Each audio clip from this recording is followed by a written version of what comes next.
Welcome. Welcome. Howdy. Well, now, ain't that handy? What's that, Pa? Way the road takes a bend in here, runs right by the front door. No, Mr. Clampett, this is your driveway. It goes with the house. Is this thing a highway? Oh, yes, indeed. It was built by John Barrymore, one of our finest actors. Pretty fair stonemason, too. Hey, Jed! This here is dandy soil.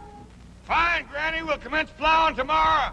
But this is Beverly Hills. Dirt is dirt. Yes, I know, but why don't we look around inside, eh?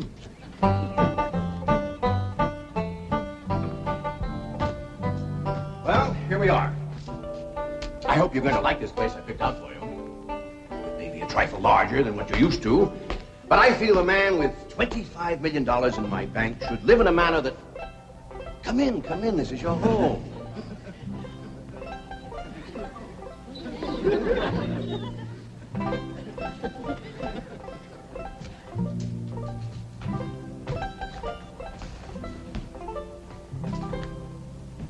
As I say, it may be a bit more than you're used to, but I'm sure you'll be comfortable. Now, my secretary will be over right away to help you with the hiring of servants or whatever problems you may have. She's a very efficient girl, Miss Hathaway. Jed? Jed? Jed? You and Jethro fetching my stove so I can get some victuals to cooking? Oh, you have a beautiful stove. Thank you. Fetch it in, Jed. You scare up some wood, Elly. No, I mean you have a stove already installed in the kitchen. Where's that? I'll show you. Excuse us. Elly, you go with Granny. She'll still need you to fetch some wood. Sure, Pa. Uncle Jed, guess what? There's a whole nother house up here. Jethro, come down from there. Like as not, that belonged to somebody else. Darn. This is your kitchen. Oh, and here's the stove. The last word in food preparation. And speaking of food, you'll find everything you could possibly want stored right in here. See? Huh? Well, I'll leave you ladies to your culinary delights. Au revoir. Bon appetit. Talks gibberish. You seem to set a great deal of store in this here stove, Granny. Well, we'll see. Elly, you run out and fetch some wood. I'll get a fire to going in here and we'll see. Jethro, I hope it's all right for you to be missing school. Oh, sure, Uncle Jed. They ain't straight in the 5th grade. You in the 5th grade already? Starting this year. It don't seem like no time at all since I went with your ma to get you started in the 1st grade. You was 6 years old. No bigger than that. We drove clean over to Oxford so you could go to the same school your pa went to. You wouldn't know that town today, Uncle Jed. Oxford? Yes, sir. Well, that town has growed and spread out and built up and just kept getting bigger and bigger. Where today, why, I bet you there must be at least 3 or 4 dozen people living there. A place like that's all right to visit, but I wouldn't want to live there. Can I be of any assistance? No, thank you, Mr. Drysdale. We were just talking about Jethro here getting back to school. Oh, well, we have some excellent educational facilities out here, Mr. Clampett. Where do you go to school, Jethro? Oxford. Yeah, you see, Jethro's ma, that's my cousin Pearl. She married an Oxford man, so naturally Jethro, he goes to school there, too. I'm the champion crawdad eater. At Oxford? Jethro put away 3 buckets of crawdads. 4. And he's learned to cipher and everything. Cipher some for Mr. Drysdale. 1 and 1's 2. 2 and 2's 4. 4 and 4's 8. I have to take off my shoes to get any further than that. Never mind. I'm sure we're thinking of 2 different Oxfords. You see, there's one that's very, very famous and very old. That's where Jethro goes to school. Been there since pioneer days. That's how come it got its name. It's where the oxen used to ford the river. So folks took to calling it Oxen Ford, and later on it got shortened to Oxford.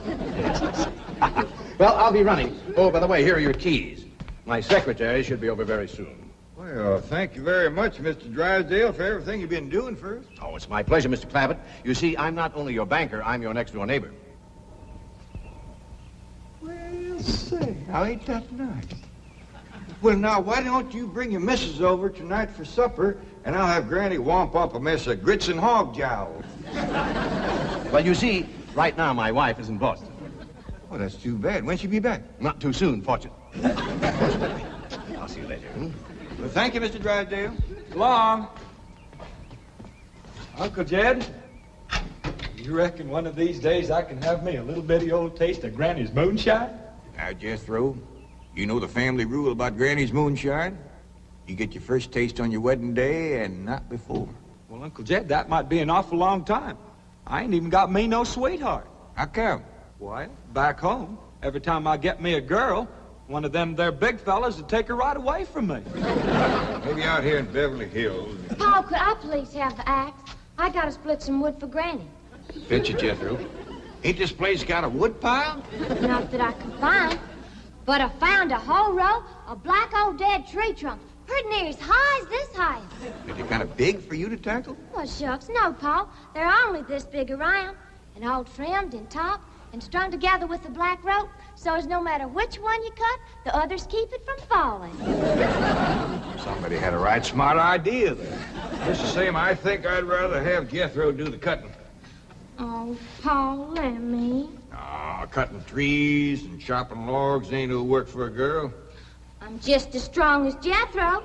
You ain't neither. I am so. You ain't neither. I am so, too. You want to wrestle? Darn too. Now, here. That ain't no fair fight. Somebody's gonna get hurt. Now, yeah, you see? You're getting too rough. Jethro. A person can get crippled from a hold like that. Get up from there. I can't, Uncle Jed!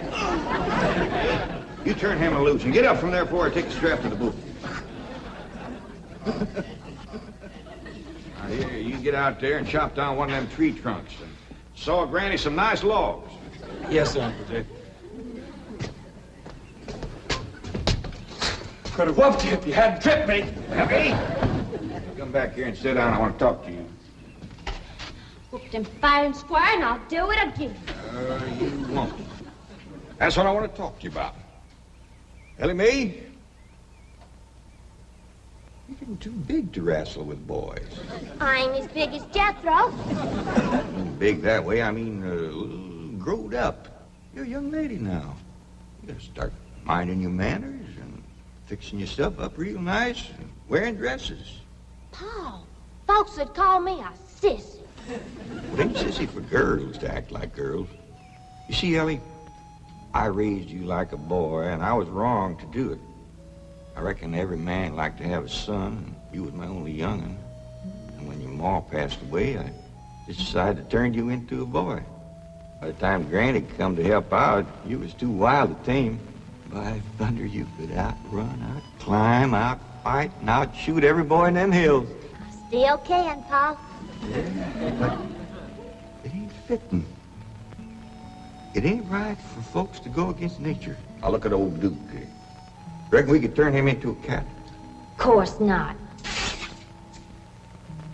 That's right. Because nature made him into a dog. Just the same way nature made you into a girl. Here lately, she's getting more and more positive about it. You mean my years is grown? No, nothing like that. You're pretty. Oh, Paul. I know you don't like it when I say that, but you like it when the young fellas around here come in saying it, and they will.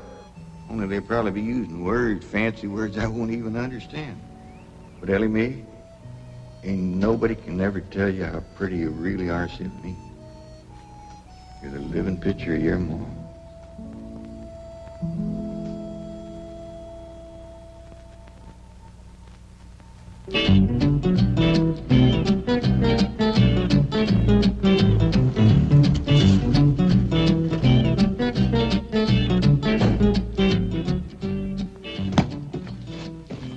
You still here? dear. I thought you were going up to the Clampett estate. I didn't think it prudent for us both to be absent simultaneously. In the event of crises... The only crises you have to worry about right now is keeping Mr. J.D. Clampett happy. Now get up there. Tell me, how did you like the flamingos? What flamingos? I thought pink flamingos around the swimming pool would add a rather elegant touch. Mr. Clampett is not a man educated to elegance. That will take time. Right now, there are more pressing problems. Of course, getting settled, the servant problem. Well, whatever they are, just get up there and solve them. Now, J.D. Clampett is this bank's largest depositor, and I'm making his satisfaction your responsibility. I accept the mantle of responsibility with which you have cloaked my shoulders. And I shall so conduct myself that if this great financial institution shall last 1,000 years, people will still say, this was their finest hour. Handy wood, all right. Got a lot of pitch and tar in it. Ought to burn real good. Yeah. That flimsy grate holds up. Granny, this is top of that tree trunk. You want I should split it up too? No, just leave it outside. Yes, sir. This place ain't even got a wood box. Yeah, folks don't need much wood out here. Remember what Pearl said? It don't get cold. Yeah, I remember. It might not get cold in the day, but it sure freezes solid at night. How you know? I'll show you how I know. Every bit of food in this here storage bin is froze harder than a rock. Yes. Look.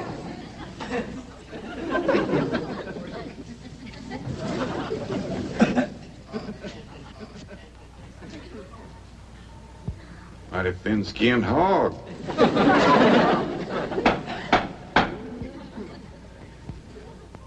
But I'll be doggone. Take me 2 days to thaw out that ham before I can ever cook it.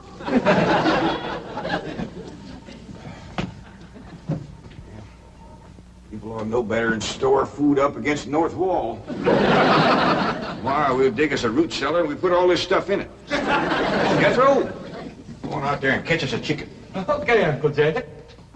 How you know we got chickens? Place this size is bound to have chickens. Ain't all frozen.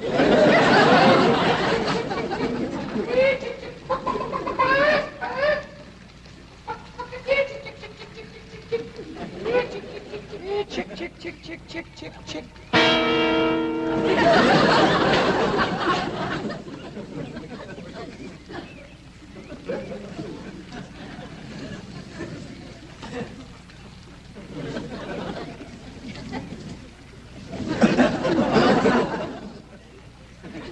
I keep a chicken. Here's that bucket. You want it? You take it, Elly. See if you can find a creek. I gotta have some water. You know a pump on this place? It ain't even got a well. Uncle Jed, Uncle Jed. Yeah, boy. Did you find a chicken? I found something. I ain't sure if it's a chicken, a goose, a duck, or what. Where is it? I couldn't catch it. That thing can outrun a jackrabbit. There ain't no goose or duck. Must be a chicken. If it is, Ma was right about things growing bigger out here. That thing was this high. A chicken? Ah, Jethro. Honest, it's got legs this long. Dibby's on the drumstick. Drumstick ain't much.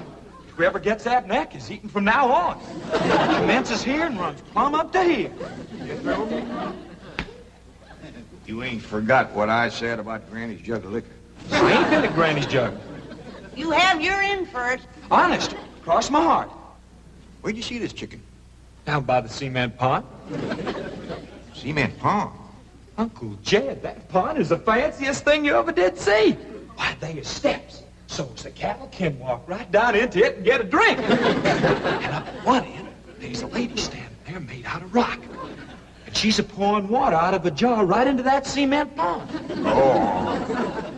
Well, that's how come that big old pink chicken to get away from me. Flew right over the top of that there rock lady, landed in that pond, and swam like an otter. Just flapping them big old pink wings and hollering. What color did you say that chicken was? It's pink. Ain't I told you that stuff would stunt your growth? Miss Granny, I didn't touch a drop. You and me is going to the woodshed. Now, Jethro, you swear to be telling the truth? So help me, Jefferson Davis. You take your hat off when you speak to the president. Granny, he ain't president no more. I'll have no Yankee talk in my kitchen. Jethro, you and me is going back out there and corner that chicken. Granny, you get your fire to going. Elly Mae, you sweep up out front and keep your eyes open for that Miss Hathaway. I'm counting on her to take you in hand and get you in the right kind of clothes. Come on. Hey, chicken.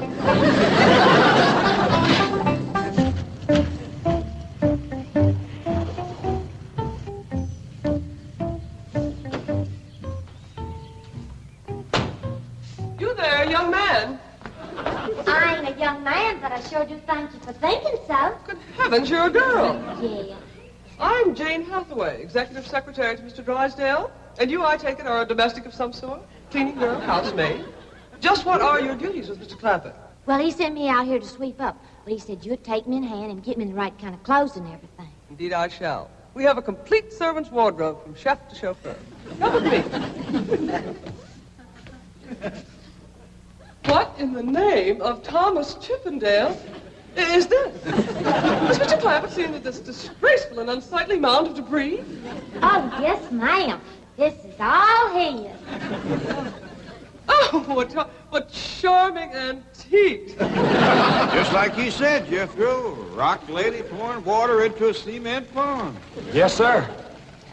And over there's where I seen that great big pink chicken. Only thing is, it don't sound like a chicken. It makes a kind of hollering noise.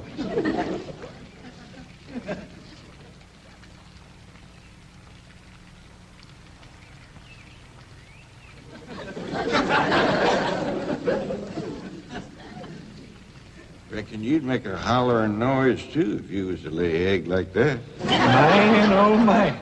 That's what I call an egg. And you won't have to worry about food now. Wait till she cooks this.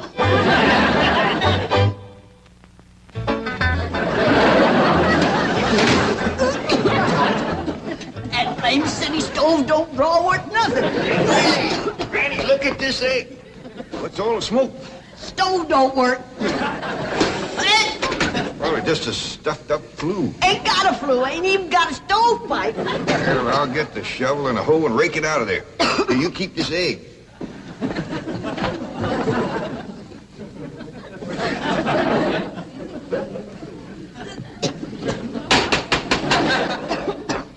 Just like everything else out here.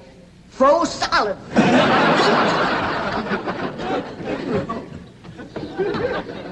Really, my dear, you look quite charming. Well, I feel like a dad blamed fool. Oh. Just a moment. Get something, I'll be right back. Oh, that was my pa. I take it he's a gardener. Oh, yes, ma'am. Pa just can't wait to commence gardening. Apparently. However, as though I admire his enthusiasm, I must forbid him access through the main entrance. Now, tell me about the rest of the staff. Is there a chauffeur? A what? Someone who does the driving. Oh, yes, ma'am. That's Jethro. Of course, I don't reckon he can stay around very long. He's got to get back to Oxford and go to school. Oxford? He attends Oxford University? Well, he just calls it school. Pa went to school there, too. Oh, yes. Old school time.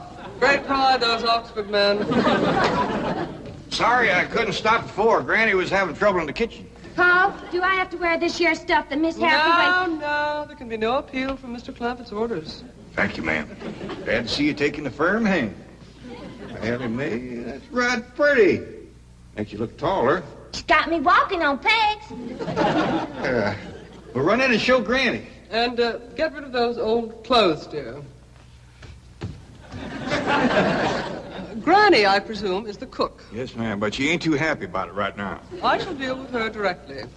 Now, let's see. Maid, gardener, cook, chauffeur. Oh, I understand Jethro is an Oxford man.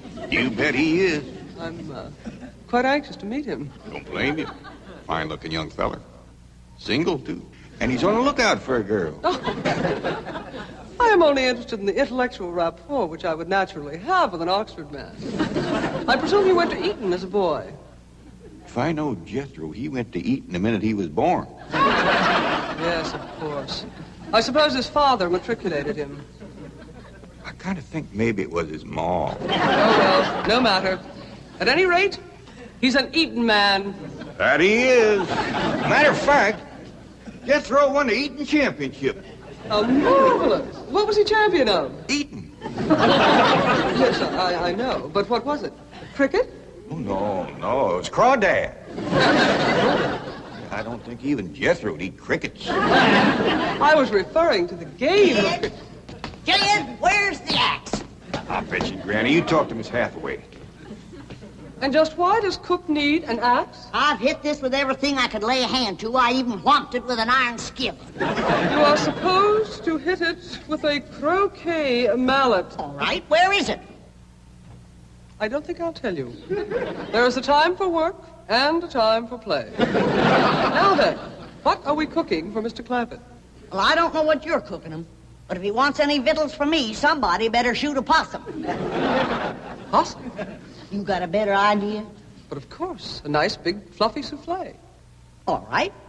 You shoot it and you skin it. You don't even know what a souffle is. What kind of a cook are you? I'm a cook with a stove that don't draw, food that's froze solid, chickens that can't be caught, eggs that can't be broke, and a smart alecky city woman telling me my business. That's what kind of a cook I am. Mind your tongue, little woman. I can have your job. You sure can, and the sooner the better. Jethro's coming, and just wait till you see what he's got. Thank heaven.